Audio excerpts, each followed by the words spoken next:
महाराजा हरिश्चंद्र जी महाराज। हरिश्चंद्र जी महाराज को भी महाराज संतानोत्पत्ति की समस्या रही, उनको कोई संतान नहीं हो रही थी। एक बार हरिश्चंद्र जी महाराज पूजन कर रहे थे, वंदन कर रहे थे। इतने में पूजन करते करते वरुण देवता प्रसन्न हो गए। वरुण देवता ने प्रसन्न होकर के आशीर्वाद मांगने के लिए कहा, वरदान मांगने के लिए कहा। तो हरिश्चंद्र जी महाराज ने कहा, महाराज एक पुत्र की कामना के लिए आपका पूजन कर रहे हैं, अगर आपकी कृपा हो जाए तो एक पुत्र उत्पत्ति हो जाए महाराज। तुरंत वरुण देव ने मना कर दिया कि महाराज हम देख रहे हैं कि आपके भाग्य में संतान की कोई सुख नहीं है, इसलिए हम चाहते हैं कि कोई और वरदान मांग लो महाराज, पुत्र का वरदान न मांगो। हरिश्चंद्र जी ने कहा, नहीं नहीं महाराज, चाहिए तो केवल पुत्र ही चाहिए बस। वरुण देवता ने कहा, अगर पुत्र की ही कामना है, केवल ये है आपको जगत के सामने दिखाना है, प्रदर्शन करना है कि हम भी पुत्रवान हैं, क्योंकि मैं आपके पुत्र की बहुत उम्र नहीं देख रहा हूं।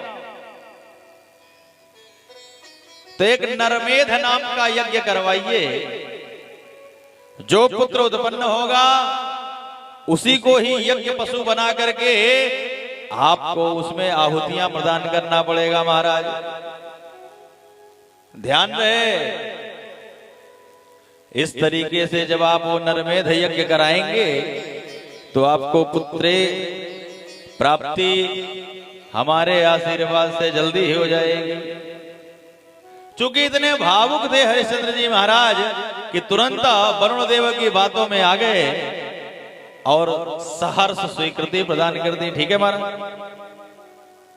हमको तो केवल पुत्र रत्न की प्राप्ति हो जाए, एक बार यह कलंक हमारे ऊपर से निवृत्ति हो जाए, छूट जाए कि हम संतानहीन हैं। महाराज अगर उस संतान को भी आहुति प्रदान कर देनी पड़ी तो कोई बड़ी बात नहीं, हम करा देंगे। ठीक है महाराज, कुछ ही दिनों में तब तो पुत्र की प्राप्ति आपको हो जाएगी। वरुण देव की कृपा से महाराजा हरिश्चंद्र के घर एक बालक का जन्म हुआ, जिसका नाम रोहित हुआ महाराज। सूत जी महाराज शौनक इत्यादि 88,000 ऋषियों से कह रहे हैं, रोहित बचपन से ही बड़ा प्रभावशाली था। अनेकानेक बुद्धियां, देवताओं की कृपा, जन्मोत्सवेति संवृन्ते गेहे वै यदशांपतिः आज गामा महाराजा विप्रवेशधरस्तदा। घर में अभी जन्मोत्सव मन ही रहा था, कितने में ब्राह्मण वेश धारण कर गए श्री वरुण देव जी महाराज प्रकट हो गए हरिश्चंद्र के आंगन में। किसी को कुछ पता नहीं चला, हरिश्चंद्र के कान में जाकर के उन्होंने कहा, महाराज हम वरुण देव हैं, ब्राह्मण देश वेश इसलिए धारण करके आए कि घर में आपकी अफरा तफरी न मचे। आपने कहा था कलंक भर छूट जाए, हम पुत्रवान हो भर जाएं। हम उसी बालक को ही यज्ञ पशु बना करके नरमेध यज्ञ करेंगे। महादुस्तर यज्ञ है महाराज। आपको याद है कि जन्मोत्सव के चक्कर में सब भूल जाएंगे। हरिश्चंद्र जी महाराज ने कहा, महाराज आपकी कृपा है, अब तो मैं पुत्रवान हो ही चुका हूं, बस थोड़ा सा समय 2-4 महीने का दीजिए, हम बहुत जल्दी यज्ञ का आयोजन करने वाले हैं। ठीक है महाराज। वरुण देव तुरंत अंतर ध्यान हो गया। व्यास जी कहते हैं, इत्युक्तेन वचने राज्ञः, केवल राजा की बात पर विश्वास करके, इत्युक्तेन वचने राज्ञः वरुणः स्वगृहं गतः। वरुण देवता अपने घर चले गए, अपने वरुण लोक चले गए वरुण देवता, क्योंकि राजा ने कहा है, राजा कभी अपने प्राण जाय पर वचन न जाई। इनका तो प्राण चला जाएगा, ये अपने वाणी के इतने पवित्र हैं, लेकिन इनका वचन नहीं जाएगा। और इन्होंने कहा ये दानवीर के रूप में हरिश्चंद्र जी महाराज हैं। देखते हैं भाई ये कितने दिन तक टालते हैं इस यज्ञ को। पूर्णे मासी पुनः पासी परीक्षार्थी नृपालये। पूरा 1 महीना बीत गया। वरुण देव ने देखा कि ना तो कोई तैयारी चल रही है यज्ञ की, ना तो कोई किसी ब्राह्मण देवता से बातचीत चल रही है, तो यज्ञ कब होगी। तो 1 महीना जिस दिन पूरा हुआ उस दिन वरुण देव फिर आ गए। महाराज संतानोत्पत्ति हो गई, अब धीरे धीरे मोह बढ़ रहा है आपको। आपने नामकरण भी करा लिया है और पूरे 1 महीना बीत गए हैं। अब आपको धीरे धीरे पुत्र से मोह होवे लग गया है। आपने कहा था कि केवल कलंक भर छूट जाए हमारा, हम पुत्रवान भर हो जाएं और उसी पुत्र को ही यज्ञ पशु बना करके हम बलि देंगे, नरमेध नाम का यज्ञ कराएंगे। और अब आपका मैं देख रहा हूं कि मोह बढ़ता जा रहा है। वरुण देवता को हरिश्चंद्र जी ने समझाया, महाराज ये आप सही नहीं कह रहे। अभी बालक के गर्भगत बाल लगा हुआ है, वो बाल अशुद्ध होता है। जो मां के गर्भ से बाल आया है सिर में, वो बाल अशुद्ध है।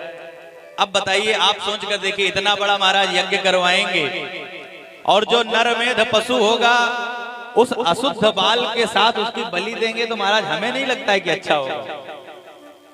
1-2 महीना बीत जाने दीजिए, जैसे ही 3 महीने का ये बालक होगा महाराज, हम सबसे पहले उसकी बलि ही देंगे, नरमेध यज्ञ ही करेंगे। आपको हमने वचन दिया है तो हम सबसे पहले यही करेंगे। वरुण देवता शांत हो गए। शांति ही नहीं हुई महाराज, वरुण देवता चले गए। समय बीतता गया, धीरे धीरे रोहित और बड़ा होता गया। जो हरिश्चंद्र जी महाराज का पुत्र है, हमेशा वेश बदल बदल करके वरुण देवता ब्राह्मण का वेश धारण कर करके आते रहते हैं। अब 3 महीने बीत गए। फिर वरुण देवता ने देखा कोई यज्ञ की तैयारी नहीं चल रही है। क्या ऐसा तो नहीं हरिश्चंद्र हमसे झूठ तो नहीं बोल रहे हैं, हमको बहका तो नहीं रहे हरिश्चंद्र। तुरंत ब्राह्मण के वेश में वरुण देवता पुनः आ गए। प्रातार्यसि राजेन्द्रः कृत्वा समयाग्रतः। हे राजाओं के इंद्र, राजा चक्रवर्ती सम्राट, हमें ये नहीं समझ में आ रहा है कि आप समय को धोखा दे रहे हैं कि हमें धोखा दे रहे हैं। क्या करना चाह रहे हैं महाराज? जब मैं आपके पास आता हूं तब कहते हैं बस अगले महीने ही यज्ञ होने वाली है, और मैं देख रहा हूं यज्ञ की कोई तैयारी नहीं है आपके राज्य में। तो या तो आप हमें धोखा दे रहे हैं और या तो आप समय को धोखा दे रहे हैं। हरिश्चंद्र जी हाथ जोड़कर खड़े हो गए। हरिश्चंद्र जी कहते हैं, समाप वर्तन कर्मांते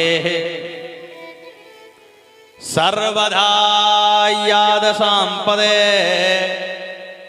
कृत्वां पुत्र पशुम यज्ञे यजसे विधि पूर्वकम। आप तो देवता हैं, हम आपको समझाएं ये बात पच नहीं रही है महाराज। राजा कह रहे हैं, हे जलाधिनाथ, हे वरुण देवता, आपको नहीं लग रहा है जो बालक अभी अभी पैदा हुआ है एक अक्षर गायत्री मंत्र तक नहीं जानता है महाराज, उस बालक को अगर बलि दे देते हैं तो उससे तो अच्छा है हम पशु की बलि दे दें। अरे महाराज, कुछ तो उसको पढ़ लिख लेने दीजिए, कम से कम कुछ पढ़े लिखे रहेगा, तब वो यज्ञ पशु की जब बलि उसकी दी जाएगी तो उसको भी समझ में आएगा कि हम काहे के लिए बलि चढ़ाए जा रहे हैं। समापवर्तन कर्मांते, समापवर्तन संस्कार होता है बच्चा जब शिक्षा को पूरी कर लेता है तब। तो महाराज, कम से कम इतना समय दिया जाए कि बच्चा कुछ पढ़ लिख ले, और जैसे ही बच्चा पढ़ लिख जाएगा हम सबसे पहले आपका ही यज्ञ करेंगे और उसी को यज्ञ पशु बनाएंगे जैसा हमने आपको वचन दिया है। व्यास जी कहते हैं यद तच्छ्रुत्वं वचनम राज्ञो वरुणः प्रीत मानसः। राजा का वचन सुनकर के वरुण देव प्रसन्न हो गए और वरुण देव ने कहा हे राजन तुम ऐसा ही करना, जैसा तुम सोच रहे हो हमें लग रहा है कुछ अच्छा सोच रहे हो। धीरे धीरे जितना समय बीतता जा रहा है राजन यह जान लीजिए कि यज्ञ का कार्य धीरे धीरे अब बड़ा होता जा रहा है, आपको और बड़ी यज्ञ करना पड़ेगा। राजा ने कहा जो आज्ञा महाराज, आप जब कहेंगे तब यज्ञ होगा। रोहित का गुरुकुल भेज दिया गया। रोहित को धीरे धीरे वो शिक्षा दीक्षा भी प्राप्त कर लिया। शिक्षा दीक्षा जैसे ही प्राप्त किया तुरंत रोहित शिक्षा दीक्षा प्राप्त करने के बाद ही जैसे ही घर लौटने को हुआ तो वरुण देवता पुनः प्रकट हो गए। हे महाराज आप कितने दिन से हमको टहला रहे हैं, हम कितनी बार आपके राज दरबार आ चुके हैं। अरे आपने यज्ञ करने का लालच किया था, लालच दिया था, उसी लालच में हमने आपको पुत्र दिया। आपने हमको ये वचन दिया था कि उसी जो आप बालक देंगे उसी बालक को ही यज्ञ पशु बना करके हम यज्ञ करेंगे। मैं महाराज वर्षों से टहल रहा हूं, आपके पास आ करके याद दिला रहा हूं और आप एक भी बात हमारी सुन नहीं रहे हैं। क्या करेंगे आप? अभी बच्चे की शिक्षा दीक्षा भी पूरी हो गई है, अब आपका क्या विचार है? व्यास जी कहते हैं कि अब तो श्री हरिश्चंद्र जी महाराज एकदम असमंजस में पड़ गए। वो कहने लग गए कि अब तो यज्ञ को करना ही पड़ेगा, क्या किया जाए। अब शिक्षा दीक्षा पूर्ण करके रोहित घर आया। रोहित के सामने ही वरुण देवता ब्राह्मण वेश बना करके आए। रोहित ने वरुण देव और अपने पिताजी को यह वार्तालाप करते हुए रोहित ने सुन लिया। पिताजी हमें यज्ञ में पशु बनाकर बलि देने वाले हैं? ये कैसे पिता हैं? ये हमारे पिता हैं, ये हमको बलि देने वाले हैं। ये बात रोहित ने सुन लिया। रोहित तो गृहम त्यक्त्वा वनम गता, घर छोड़ करके रोहित भाग गया। वरुण देव अगले दिन आ गए, महाराज यज्ञ कब से प्रारंभ हो रही है? हरिश्चंद्र ने कहा महाराज आपको यज्ञ पड़ी है, यहाँ लड़का ही घर छोड़ के भाग गया, आपको यज्ञ की लगी हुई है। अरे यज्ञ पशु मिले तब तो बलि करें, किसकी बलि चढ़ा दें? बेटा गायब। वरुण देव को यह बात पर विश्वास नहीं हुआ।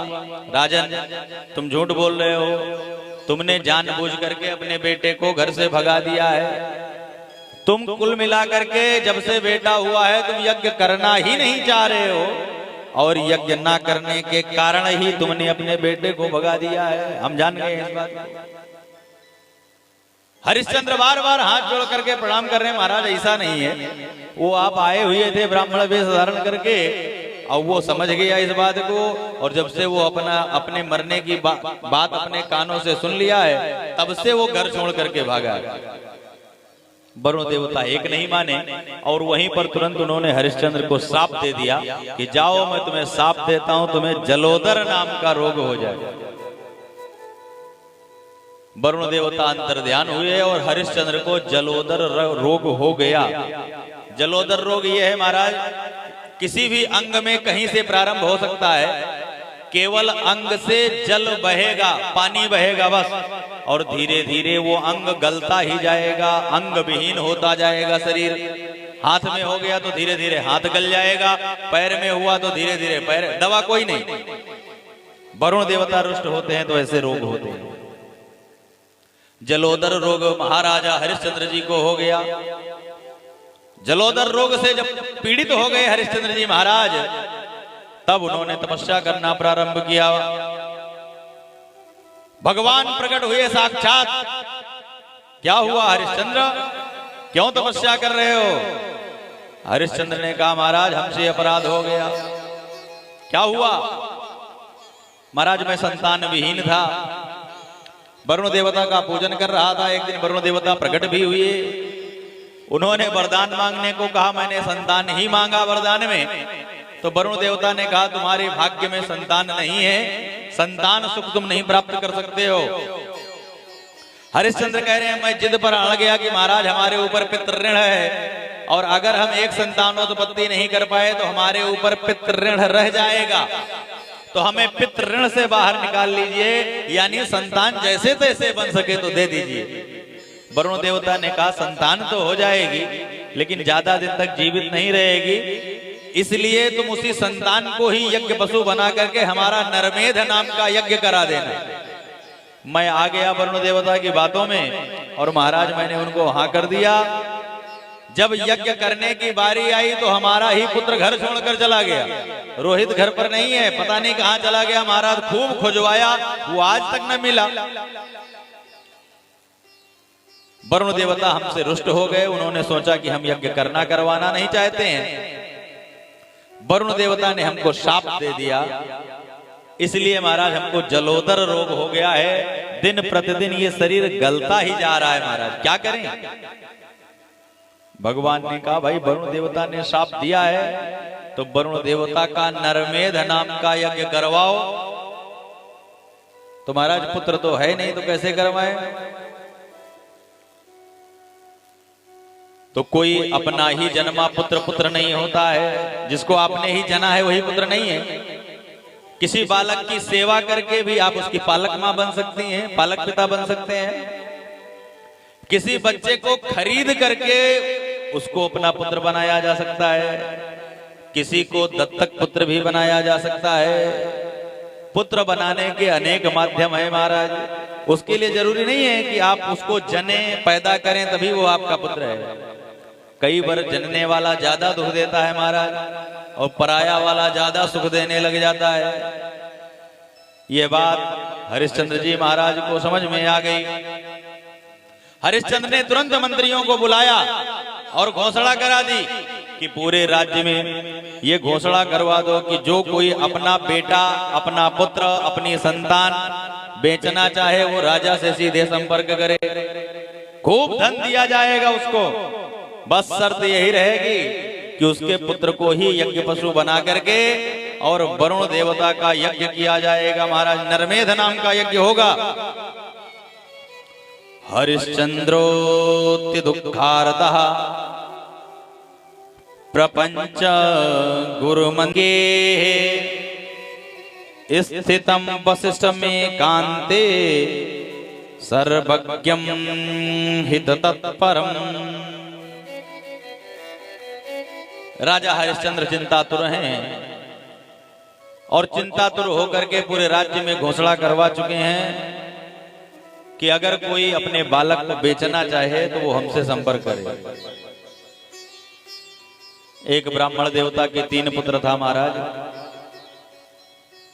बड़ा बेटा पिताजी को प्यारा था, छोटा बेटा मैया को प्यारा था। ब्राह्मण देवता के यहाँ गरीबी बहुत थी, तो ब्राह्मण देवता ने सोचा कि बीच वाले को ही बेच लिया जाए तो पूरा परिवार संभल सकता है, बहुत धन मिलने वाला है। बड़ा बेटा पिता को प्यारा, छोटा मैया को, तो बीच वाले की आवश्यकता है नहीं, तो इसी को बेच लिया जाए। और इसके बेचने मात्र से घर की पूरी स्थिति परिस्थिति ठीक हो सकती है। सुना वो ब्राह्मण ने तुरंत मंत्रियों से सलाह किया। मंत्रियों ने बहुत सारा धन देने की बात कही, तो मंत्री को सुना सेप नाम का पुत्र बेच करके वो ब्राह्मण चला गया। सुना सेप राजा के यहाँ आया और सुना सेप को बिल्कुल नहीं पता है कि मैं क्यों बेचा गया हूं। सुना सेप को तो लगा मैं तो राज दरबार पा गया, हमारी किस्मत बहुत अच्छी है। सुना सेप हाथ जोड़ करके राजा के इशारे पर काम करने लग गया। हम तो राज दरबार में रहेंगे, हमारी तो किस्मत ही पलट गई बिल्कुल। और जैसे ही हरिश्चंद्र को सुना सेप नाम का यज्ञीय पशु मिल गया, यानी बालक मिल गया, ब्राह्मणों से संकल्प करवा करके अपना पुत्र बनवाया और तुरंत यज्ञ की तैयारियां होने लग गई महाराज। वरुण देवता अचानक प्रकट हो गए कि ये महाराज जब आपका पुत्र मिला नहीं तो आप कैसे यज्ञ करने जा रहे हैं, अब यज्ञ की आवश्यकता क्या है? तुरंत हरिश्चंद्र जी ने बताया, महाराज हमने तपस्या करी है, विष्णु भगवान ने बताया है कि पुत्र अन्य माध्यमों से भी बनाए जा सकते हैं, तो हमने एक पुत्र खरीदा है, धन देकर खरीदा है। ब्राह्मण पुत्र है महाराज, ब्राह्मण पुत्र है, ब्रह्म को जानकार है, ब्रह्म को जानने वाला है, इसीलिए अब हम इसी को यज्ञ, जब तक रोहित मिल नहीं रहा है, मैं जलोदर रोग से ग्रसित हूं, हमारा एक एक अंग प्रतिदिन गल रहा है, किसी दिन मैं अंग विहीन न हो जाऊं आपके शाप के कारण, इसलिए अब मैं यज्ञ करने जा रहा हूं। जितना सुनासेब के पिताजी ने धन मांगा था महाराज, उतना धन दिया गया। राजादि मुदितास्तेनः विप्रानानीय सर्वदा कारयामास संभ्रांता यज्ञार्थं वेद विद्यमान। यज्ञ प्रारंभ होने के पूर्व ही ये नियम है कि यज्ञ पशु को ले जाकर के खंभे से यज्ञ स्थल में पहले बांध दिया जाता है। तो यज्ञ अभी प्रारंभ नहीं हो पाई, उसके पहले ही सुनासेब को ले जाकर के उसी यज्ञ स्थल में खंभों से बांध दिया गया कि अभी यज्ञ पूरी होगी तो बलि तुम्हारी ही चढ़ाई जाएगी। सुनासेब चिल्ला चिल्ला कर रोने लगा, जैसे उसको ये पता चला कि मैं ही इस यज्ञ का पशु हूं, यानी बलि हमारी ही चढ़ने वाली है। चिल्ला चिल्ला करके चीत्कार करके रोने लगा, चिल्लाने लगा महाराज। सूत जी महाराज शौनक इत्यादि 88,000 ऋषियों से कह रहे हैं कि उसका अपना पिता जिसने उसको जन्म दिया था, इतना धन पा करके वो मद में चूर हो गया महाराज कि उसने लौट करके अपने पुत्र की ओर, सुनासेब की ओर देखा ही नहीं। वो अपने पुत्र की तरफ झांका ही नहीं दोबारा। इतना चीत्कार करके रो रहा था महाराज कि वहां पर जितने भी ब्राह्मण देवता उस यज्ञ की पूर्णाहुति कराने के लिए तैयारियां कर रहे थे, यज्ञ में वेदियों का निर्माण कर रहे थे, यज्ञ में अग्नि प्रज्वलन करा रहे थे, वो सब ब्राह्मण देवता जब वो सुनासेब चीत्कार करके रोता था, सब सहम जाते थे, ठहर जाते थे, उनके कार्य, उनके हाथ रुक जाते थे अपने स्थान पर। परदेहस्य रक्षायः स्वादेयं ये दयात्परः ददाति क्षत्रियः पूर्गम स्वर्ग कामः शुचः प्रीतः। व्यास जी कहते हैं राजा जनमेजय से, हे राजन, अपने देह के प्रति सभी को प्रीति होती है, चाहे वो जानवर ही क्यों ना हो, अपना प्राण सबको प्यारा होता है। तो सुनासेब अपना प्राण बचाने के लिए अगर चीत्कार करके रो रहा है तो इसमें कोई बड़ी बात नहीं है। दुख से अत्यंत पीड़ित होकर के किसी की बात को ना मानते हुए राजा हरिश्चंद्र ने कहा कि अब यज्ञ की तैयारी हो गई है, अब तो यज्ञ होगी ही होगी। विश्वामित्र जी आ गए। ना कृतम वचनम राज्या कौशिक्यात महात्मनः।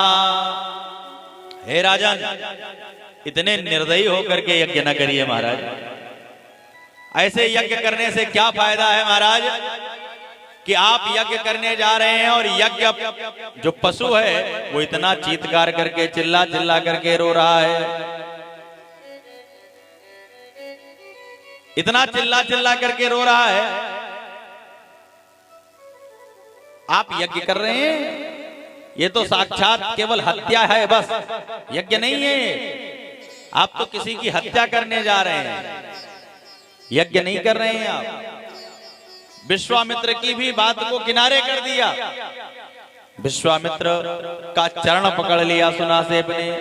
महाराज, पृथ्वी पर आप ही हो जो हमारी रक्षा कर सकते हो, बाकी सब लोग आज हमें सूली पर चढ़ा देंगे। आज हमको यज्ञ पशु बना करके हमारा वध कर देंगे। आप ही हो महाराज जो हमारी रक्षा कर सकते हो।